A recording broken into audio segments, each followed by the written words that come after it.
Tienen los dos bosquejos en esta ocasión. Y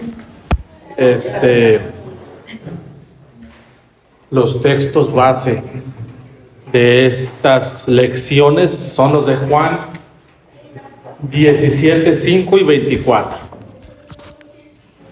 Porque estamos estudiando un aspecto de la vida de Cristo, apenas un aspecto, porque mencionamos la última vez aproximadamente 10, y yo creo que debe de haber más, pero por lo menos hicimos mención de 10 áreas de la cristología. Y esta área de la cristología es la que el Señor habla y ministra ahí en Juan 17, 5 y 24, donde Él habla acerca de aquella gloria que Él tuvo antes que el mundo fuese. Ahí a esa gloria es donde queremos nosotros estudiar, donde anhelamos que el Señor nos lleve un poco más a profundidad. Y el 24, que dice: para que vean mi gloria. Él habla de una gloria y después está invitando a su pueblo, a su iglesia. Está haciéndole una petición a su Padre, para que el Padre le conceda que esos que Él ha llamado verdaderamente puedan contemplar la gloria de Cristo antes de todas las cosas, hermanos. Entonces vamos a ver un poco hoy la vida de Cristo, o al Señor de gloria.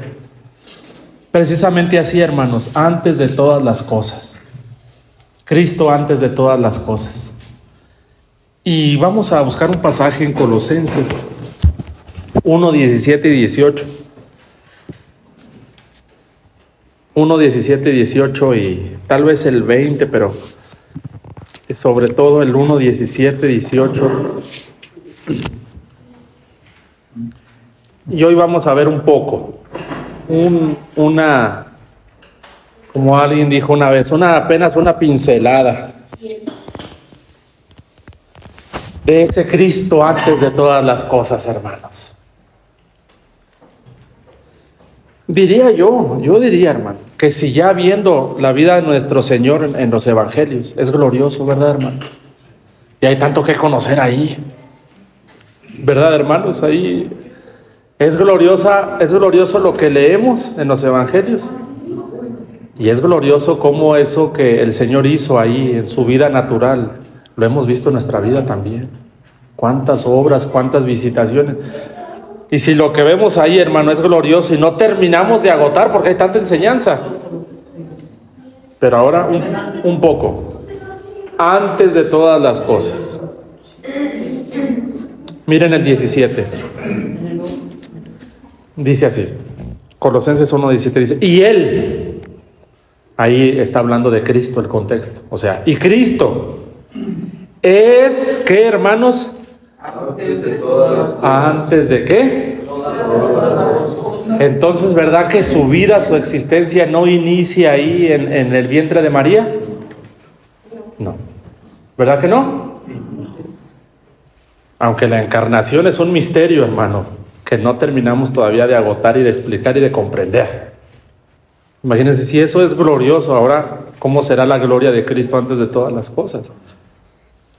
Y todas las cosas en Él, porque Él es la vida, Él es el autor de la vida, y Él es la cabeza del cuerpo, que es la iglesia, el que es el principio, el primogénito de entre los muertos, para que en todo tenga la preeminencia. Y luego ahí viene el 20, algo bien precioso. Y por medio de Él, reconciliar consigo todas las cosas, así las que están en la tierra como las que están en los cielos, haciendo la paz mediante la sangre de su hermano. Cristo nos reconcilió con el Padre. Él es el reconciliador. Nuestro Señor te reconcilió con Dios. Tú necesitabas y yo ser reconciliados por nuestra naturaleza caída, pecaminosa. Él nos reconcilió. Al Señor le plació hacer esa reconciliación. Antes de esa reconciliación, allá con Adán y Eva, ahí estaban todas las cosas, vamos a decirlo, conforme al propósito, al diseño, en el Señor bien, pero a partir de la caída de Adán y Eva, toda la humanidad ha venido a necesitar una reconciliación. Hasta estos días, hermanos, hasta estos días. Pero bueno, el punto es que Cristo es antes de ¿qué? Todas las cosas, todas las cosas. Todas las cosas. Queremos ver un poco a Cristo antes de todas las cosas. ¿Sí? Como esa ilustración que les puse, ¿verdad? Que se me ocurrió, pero yo no sé si se entienda. Y no está mal. Bueno, que el Señor sabe. Pero las películas, por ejemplo, generalmente retratan la humanidad, la terrenalidad de Cristo. ¿Sí?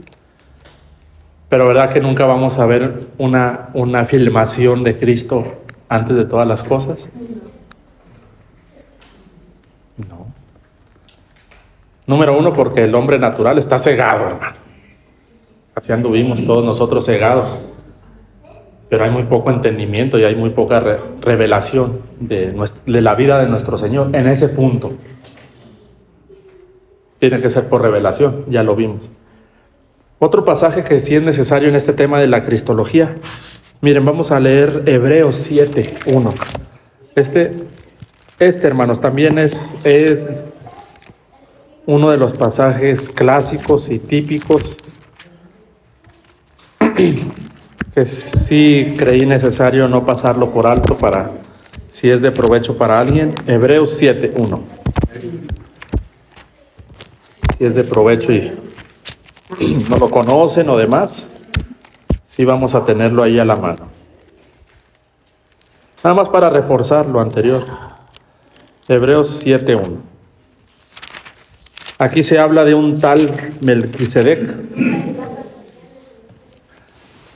que se le apareció a Abraham allá en el Génesis. Creo que le dieron una leída al Génesis la semana pasada, ¿no? Y seguramente se toparon al Melquisedec Pero aquí hay unas cosas tocante a Melquisedec con referencia a Cristo que mírenlas, por favor.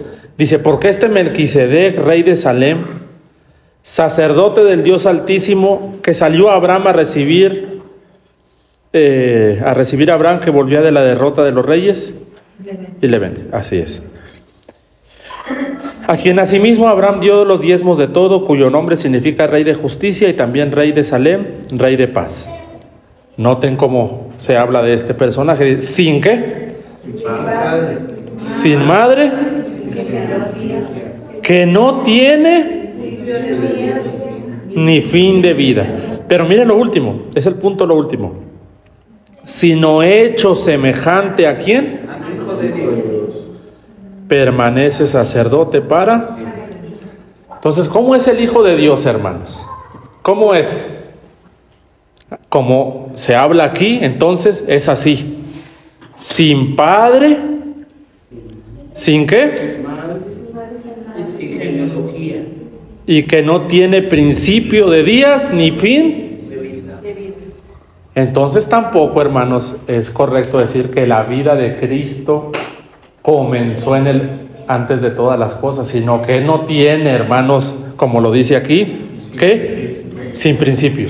Él es eterno, hermano, y nunca va a terminar. No, tampoco tiene un fin. Él es el eterno y habita la eternidad. Y también algo que nos enseña este verso es a comprender y a desligar nuestro entendimiento en caso de que alguien, como fue en mi caso, pensara o creía que la vida de Cristo iniciaba con sus papás, con María y José, y que ahí comenzaba y que se había muerto. Pero aquí nos deja claro este verso que Él ni siquiera tiene padre, ni madre, ni genealogía. Es más, no tiene ni principio de vida, ni fin de vida. Aquí nos revela que Él lo recibió con pan y vino, y eso fue lo que hacía Jesús. Amén. No dio pan y vino también Él Amén, hermano. Esa es otra área de la cristología, mi hermano. Así es, gloria a su nombre. Entonces Jesús, pues ya en su naturaleza, pues ya no, Él no tiene madre, me explico, ni padre. ¿Cuántas veces dijimos nosotros en algún momento, no, es que es la madre de Dios? ¿Verdad? O los que crecimos en un contexto muy religioso, tradicional, así nos enseñaban a nosotros, hermano. Mira, ella es la madre de Dios. Y comporta. Así nos los decían a nosotros, nuestros ancestros. Y nos decían, respétalo, eso, porque ella es su madre y ese es su papá. Y sí nos decían cosas así, ten cuidado, haz reverencia, no toques a la estatuita, no, así. Porque, sí, porque todo eso, porque... Y así crecimos, hermanos. Pero gracias al Señor que está abriendo nuestro entendimiento, ¿verdad, hermano? Y se está revelando cada vez más para entender que la vida de Cristo no comenzó ahí. Ahí lo dice, que en realidad esa fue una etapa suya donde Él se encarnó por misericordia, por gracia, para salvarnos de nuestros pecados, sin tener necesidad de eso. Pero por el gran amor con que nos amó, vino y tomó una forma diferente de hombre, se hizo hombre, murió por nuestros pecados, pero ahora Él, hermano, ha vuelto a su, digamos, originalidad. Y esa es su originalidad, hermanos. Sin padre, desligados 100% de lo terrenal y lo carnal. Y siendo Él el eterno, sin principio y sin fin de días, hermano. Sin fin de días. Ni la eternidad va a ser suficiente para conocerle, porque Él no tiene fin de días. Bendito Dios, hermanos. Estos versos sí se los quería compartir porque es una base importante para la cristología. Ahora, vamos al punto segundo, hermanos. Para adentrarnos un poco a Cristo como la delicia del Padre. Cristo antes de todas las cosas, ya lo leímos, Él es antes de todas las cosas. Y en ese lapso y en ese estado, ¿cómo lo vamos a encontrar a Él? Lo vamos a encontrar en una eterna y plena relación con su Padre. Quiero leer algunos versos para que el Señor nos vaya ayudando aquí, el Espíritu Santo, que se encuentran en Proverbios capítulo 8 del 22 al 30. Y yo quisiera dejar también hoy en sus corazones esta palabra, plenitud de la deidad. Esa palabra la traje yo en esta semana también, muy presente. La plenitud de la deidad. Ya iba a decir otra tarea. Pero hermanos, aunque sea investiguen todas las veces que se habla de plenitud de la deidad, entendimiento pleno, plena restauración, plena y de hecho hay un pasaje que se nos manda a ser llenos de toda la plenitud de Dios. Entonces yo sí le pregunté a mi esposa, oye, ¿tú qué entiendes por plenitud de la deidad? Y me dijo una cosa también bien interesante que todavía me hizo el Señor interesarme más. Pero yo diría que en esta etapa, hermanos, por decirlo de alguna forma, de Cristo, antes de todas las cosas, yo lo que alcanzo a ver por la palabra es que había una plena y eterna relación de la divinidad, hermanos. Esa palabra pleno tiene muchos, hermanos, mucha profundidad, mucho mensaje. Cuando alguien está pleno, que no le cabe más, no le hace falta, pleno, saturado. Es como cuando las botellas están pero hasta arriba, está pleno, o sea, al límite, no le cabe ni una gotita más, está que se tira. Sí. Pleno. Yo lo que alcanzo ahí es una plenitud de la deidad, o por lo menos un aspecto de la plenitud de la deidad. Bueno, aquí este Proverbios es otra cosa también bien importante, porque vamos a ver al Señor Jesucristo como figura de sabiduría, pero es nuestro Señor. ¿Me explico? Van a ver la palabra sabiduría, pero es una representación y una tipología de la vida de Cristo antes de todas las cosas. Miren el 22, Proverbios 8:22. Jehová me poseía en el principio, ya de antiguo, antes de sus obras. 23. Eternamente tuve el principado, la autoridad, hermanos. Desde el principio, antes de la tierra. Ese es nuestro Señor Jesús. Antes de los abismos, antes que fuesen las fuentes de las aguas, antes que los montes fuesen formados, antes de los collados, ya había sido yo engendrada. No había aún hecho la tierra, ni los campos, ni el principio del polvo del mundo. 27. Cuando formaba los cielos. Miren qué. Allí estaba ¿qué? Yo. ¿Quién es ese yo, hermanos? Yo. No dijo él, por ejemplo, en los evangelios: yo soy el pan de vida. Yo soy la resurrección de la vida. Yo soy el buen pastor. Entonces ahí, allí estaba yo.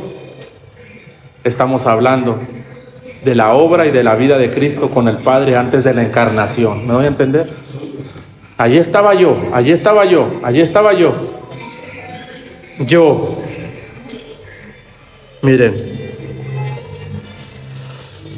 Y dice después, cuando trazaba el círculo sobre la faz del abismo, cuando afirmaba los cielos arriba, cuando afirmaba las fuentes del abismo, cuando ponía al mar su estatuto, para que las aguas no traspasen su mandamiento. Cuando establecía los fundamentos de la tierra, miren el verso 30, porque es un verso clave, hermano. Otra vez. Con él estaba, ¿quién? Yo. Jesús, Cristo. Con él estaba yo, ordenándolo, ¿qué? Fue una mutua colaboración para la creación entre el Padre y el Hijo. Lo vamos a ver un poco también. Pero yo quisiera las últimas cosas, hermanos, las últimas palabras. Miren, hermanos. Y era su ¿qué? De día en día. En este punto, Cristo, antes de todas las cosas, es identificado en la palabra, en estos pasajes, como la delicia del Padre. Ahí lo dice. Y era su delicia, ¿qué, hermanos? Y después dice la última parte: teniendo solaz delante de él, ¿en qué?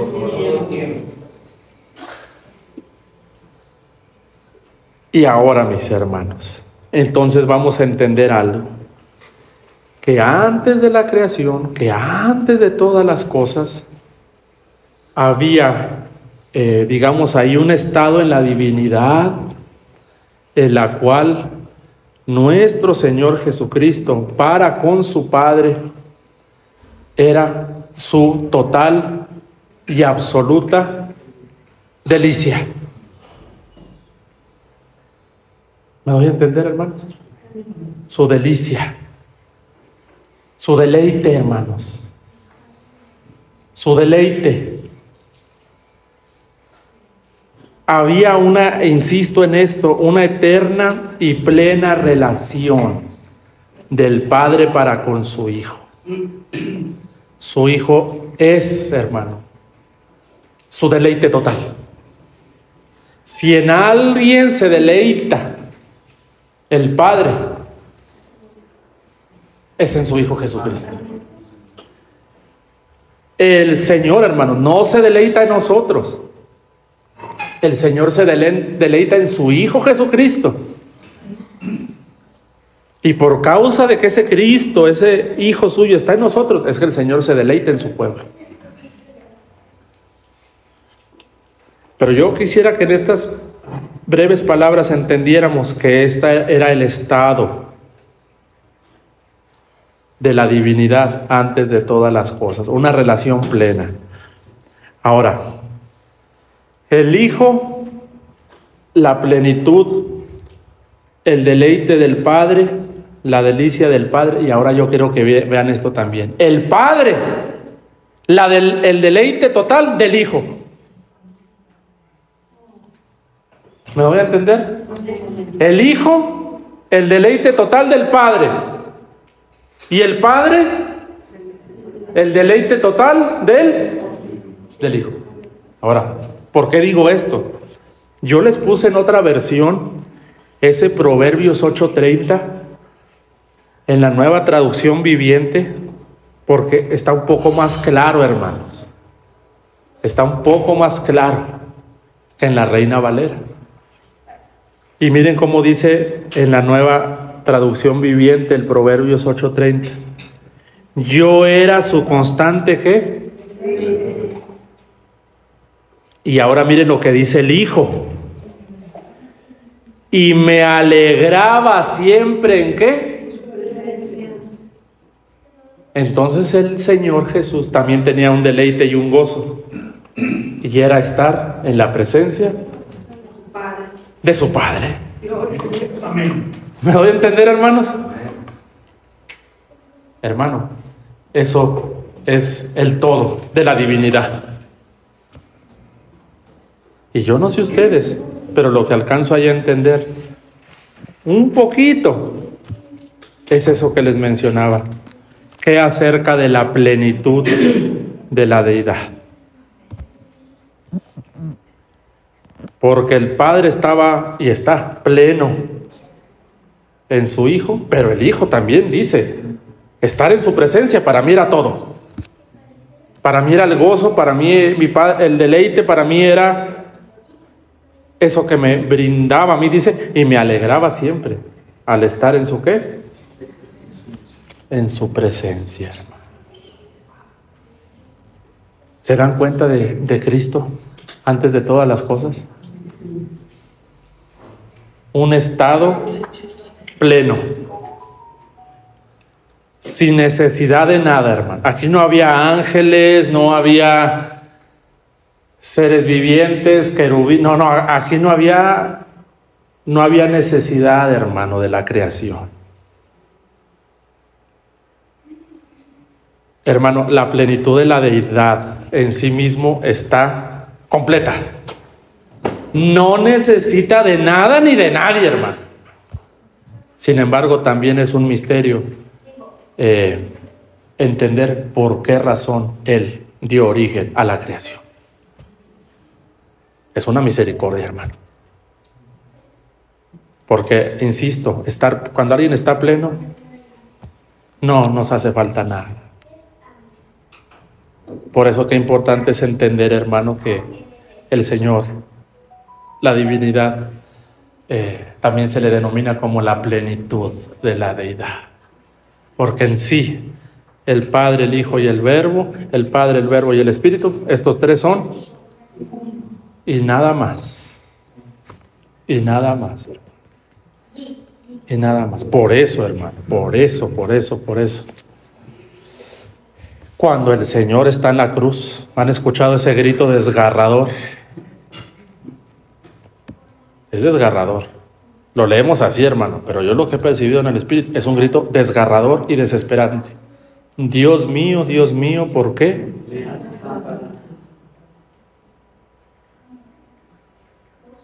¿Me doy a entender, hermano? Dios mío, ¿por qué me has? Y que sería otro punto ahí.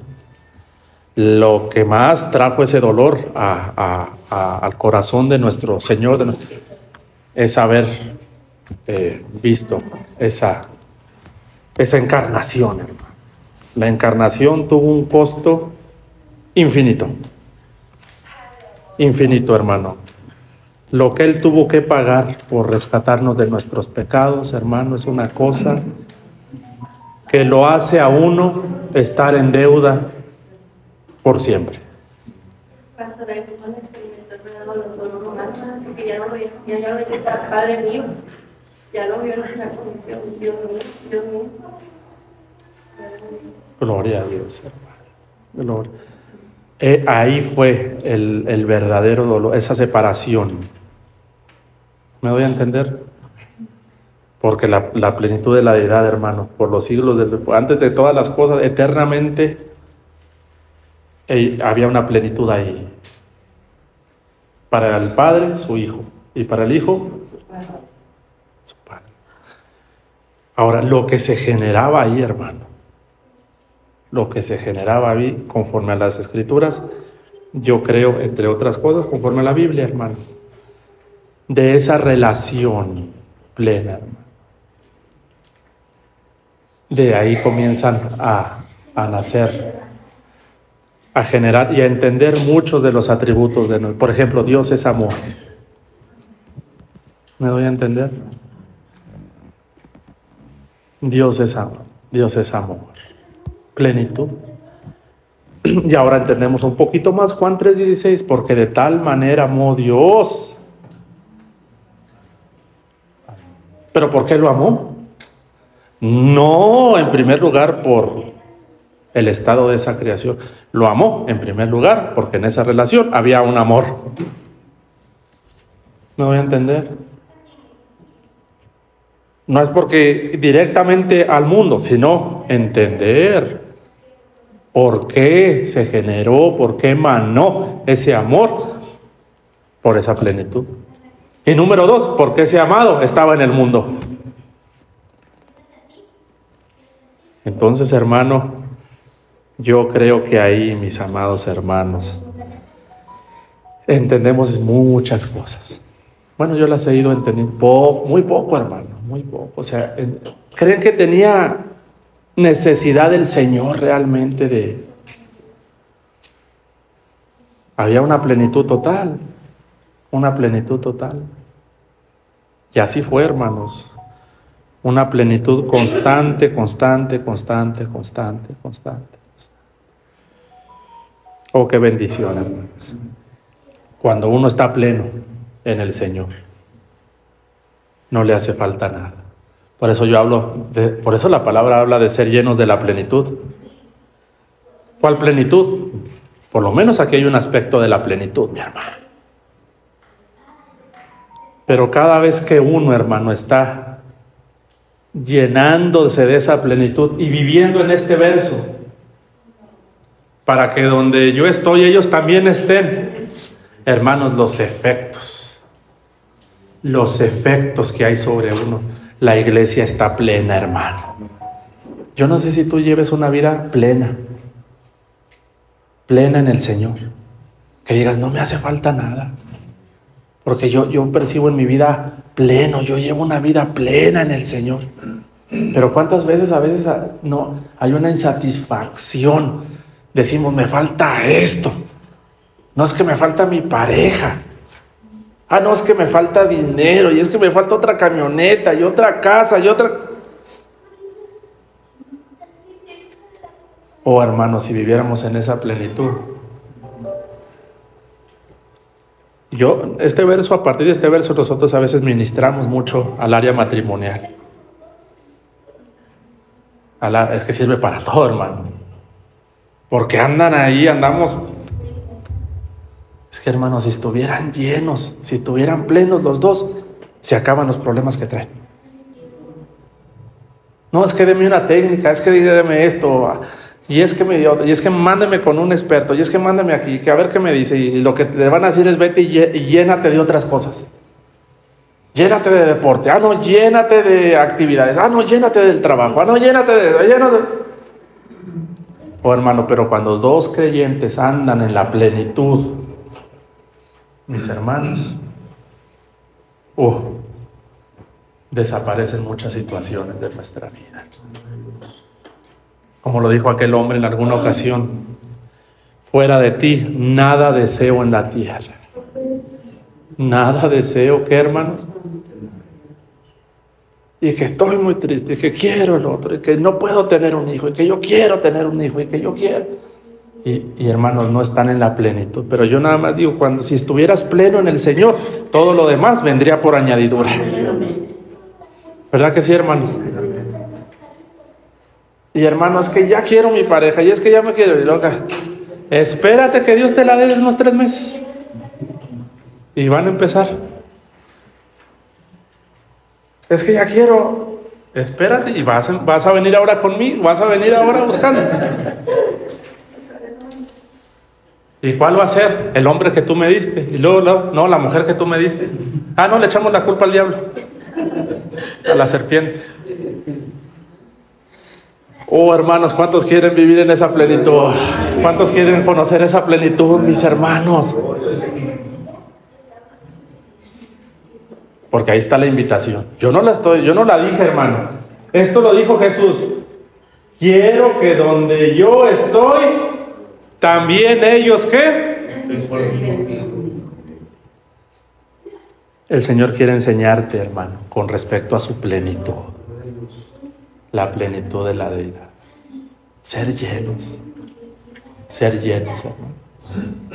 Ser llenos, ser llenos, ser llenos, ser llenos, ser llenos de toda la plenitud de la deidad. Así fue, hermanos. Hasta ahora podemos comentar otras cosas, pero si por lo menos pudiéramos entender en esta mañana que antes de todas las cosas, desde antes de la eternidad, la plenitud de la deidad. Ahí había una plenitud entre el Padre y su Hijo, y entre su Hijo y el Padre.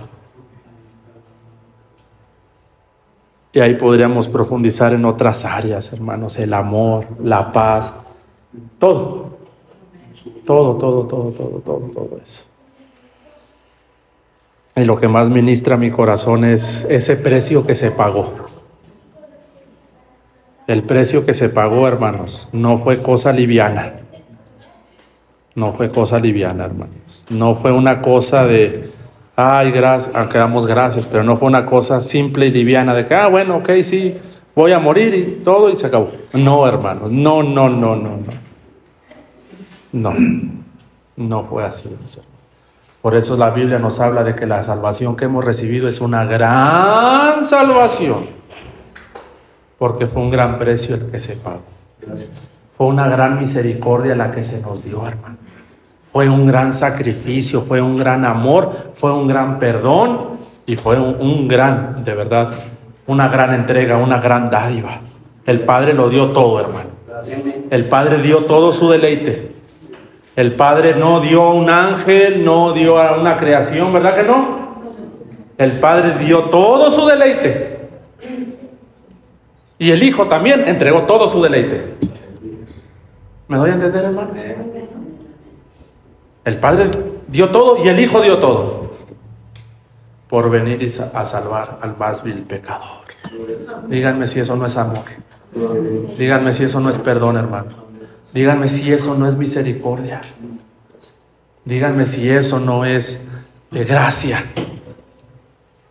Hubo una gran entrega para poder efectuar la encarnación, mis hermanos. Es un misterio. Es un misterio, es una gran entrega, es una gran dádiva. Y lo que yo creo, mis hermanos, es que de aquí en adelante el Señor nos quiere enseñar también a honrar ese deleite. A honrar ese deleite. Los dejo con este último pasaje. Hay unos que otros versos ahí que puse que los retomamos un poco más la próxima clase, pero sí llévense Isaías 58, 13 al 14. Porque es ahí es un verso que nos enseña cómo honrar ese deleite. Sí, Isaías 58, 13 y 14. Y se dice ahí algo bien interesante en el Señor. Miren, dice, si retrajeres del día de reposo tu pie, de hacer tu voluntad en mi día santo, y lo llamares, ¿qué? Está hablando un poquito más allá, hermano, del día de reposo, del Shabbat. Ahí se está hablando de la delicia. Glorioso de Jehová, y lo venerares.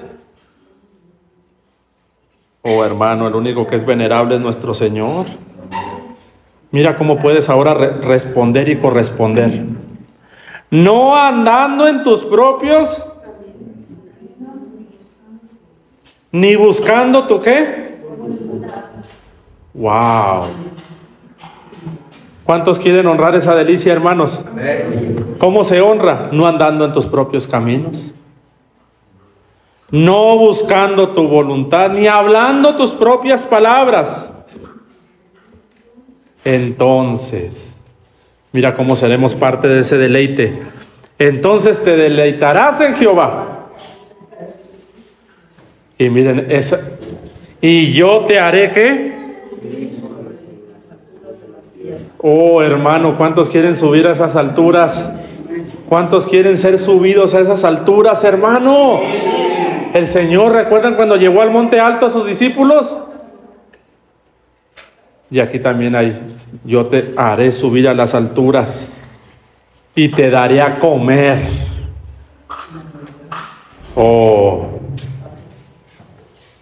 la heredad de Jacob tu padre, porque la boca de Jehová, ¿qué?